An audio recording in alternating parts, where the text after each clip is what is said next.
So how do we know what's our energy versus we're picking up on EMFs and Wi-Fi and all of the things? So EMF and Wi-Fi is relatively easy to distinguish because those are stressors to us, and we can verify that with all kinds of different measures. It has an impact on the autonomic nervous system, has an impact on your blood. So your blood actually tends to clot relatively fast if you're in a Wi-Fi environment, and before that you weren't, then that's what the blood does. And energetically, it's a stress. So you feel more of this contraction energetically, and it doesn't really feel like yourself. If we're fully balanced, we feel great, right? And we kind of know that feeling.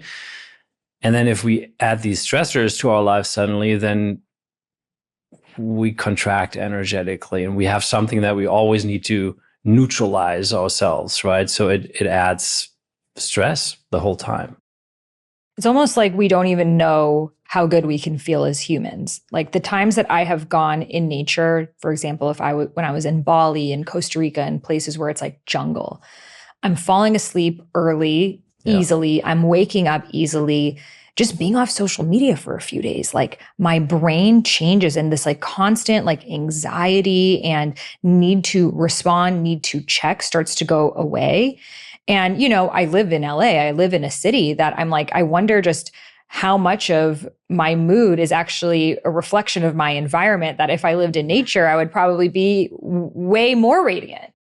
I mean, I relate to that. I have a home in Costa Rica, actually, where I spent like 4 months a year. And when I'm there, same thing, at 6, 7 o'clock, I can go to bed. And most adults do that there, actually. And you get up at like 4:30. That's crazy. And you're very in tune with nature. And yeah, it's different being in a big city. I mean, it has advantages too, but we're exposed to a lot of stress. So one of the big things a lot of people talk about are EMFs. What are EMFs?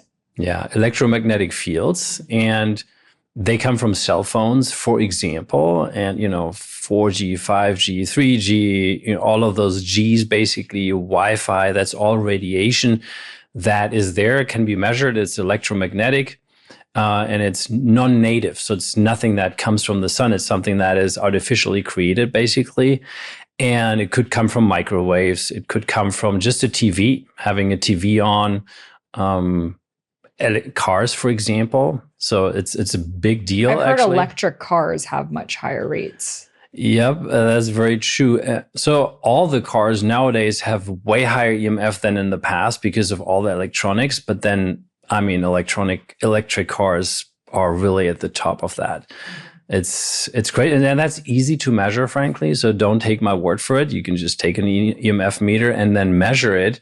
And then maybe we had done a study actually on that. So I know quite a bit about it. And you can also then study, okay, what happens after I drive for an hour? Because then the exposure is way higher. What happens if I'm also on the phone? What if I have a passenger and who's also on the phone? Because then it all amplifies and you're literally getting blasted.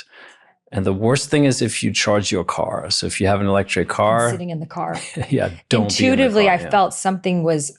I don't even have a car, but I was in my friend's electrical car and we were charging it, and I was like, "Do you guys feel that buzzing?" They're like, "What are you talking about?" I'm like, "Something's like shaking in the car." They're like, "No, it's not."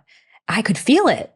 Yeah, and that's because you're very tuned in, and most people are not very tuned in, so they don't feel it, but they notice it at some point because of migraines or even chronic migraines they develop, to a point where when people have developed that, they even get these migraines when they're in a different car, just because that's how the body reacts. It's like this traumatic experience, right? So if you had an accident in a certain situation once, if a similar situation comes again, I mean, you're starting to do this already. And so we have talked to a lot of people with chronic migraines because of electric cars. And that's, one of the reasons why we're doing what we're doing to help mitigate that, because there are solutions, it's not all bad. And the solution isn't going to be, we're going to tear down all 5G towers now, right? I mean, that's wishful thinking. Yeah. That's not going to happen. So we need to find ways on how we can live with it. So we have the benefits of good technology and mitigate the disadvantages. Yeah. Another thing that I'm guilty of using are AirPods. So can you tell us a little bit about AirPods and the EMFs in that?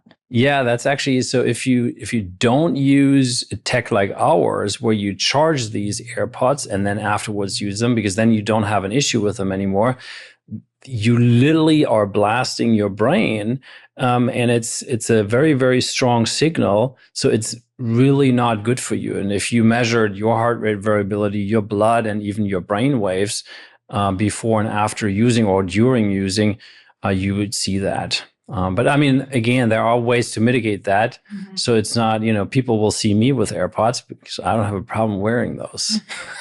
Yeah, I think it's helpful to know because, at first when AirPods came out, I was like, I'm not using them. I'm sticking to wired. I stuck to wired for a really long time. Then someone gave me AirPods and I was like, oh, wow, this is so nice. I can move freely. I don't have the wire. And it was tempting to just, I produce music. So it was so tempting to just, even at home, when I'm by myself, want to keep them on because I can hear the music so much more. And we'll talk about how your technology helps mitigate that. But I think most people have no idea.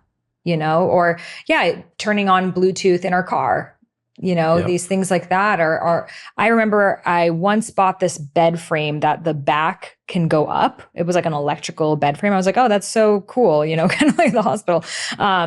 And our mutual friend, Luke, and his wife were at my place and he had his EMF scanner. He was scanning my whole place because they were staying there that weekend and he had to make sure it was EMF free. And he scanned the bed frame. He was like, this is off the charts. And I thankfully had just gotten it. I returned it because I would have been sleeping on that every night. Yep. Yeah. You find out these things. And then, one other aspect is that it's not just that for humans, it's also for plants, but also for animals, for our doggies, cats, and so on. So they have that impact as well because it's not natural and they have to fight it off all the time as well. So if we're just aware of it, we can mitigate some of these things. Yeah. What do you think of like at the airport where they have those things you have to go through? You have to put your hands up like the Jay-Z sign, like the more intense ones. What do you think of that? Yeah. I mean, they have an impact. I mean, I feel it when I go through it. So, I always opt out because, you could do the pat down. Yeah. I mostly travel with my dog. So that's an automatic, you don't have to go through that. Yeah.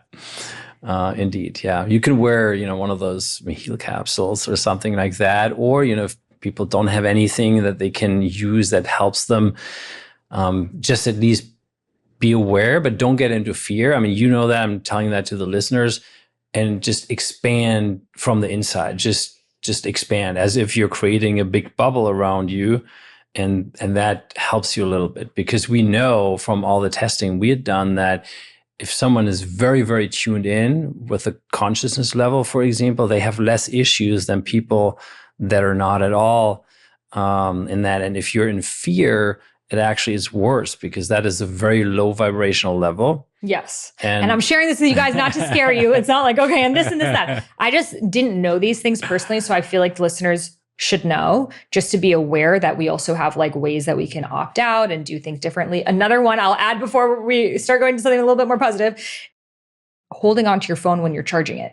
Yeah. I have heard while it's charging, yes. Whereas what do most of us do before we go to sleep? Yep. The phone's charging and it's in our hands. Yep, exactly. So that is by a multiple. It's not just marginally stronger than the radiation, it's a lot. So you have to either use technology get to away from me. See what phone you're ruining my life. Yeah, or charge it when you take a shower in the next morning. Right? Yeah. So that's also a way to do it. Yeah, even just like not having our phones in our rooms, which is tempting because, it's hard because we use our phones as our clocks. Yeah. And something I did, but I need to like stick to is using an alarm clock, like using just an old school clock, not using your phone for everything.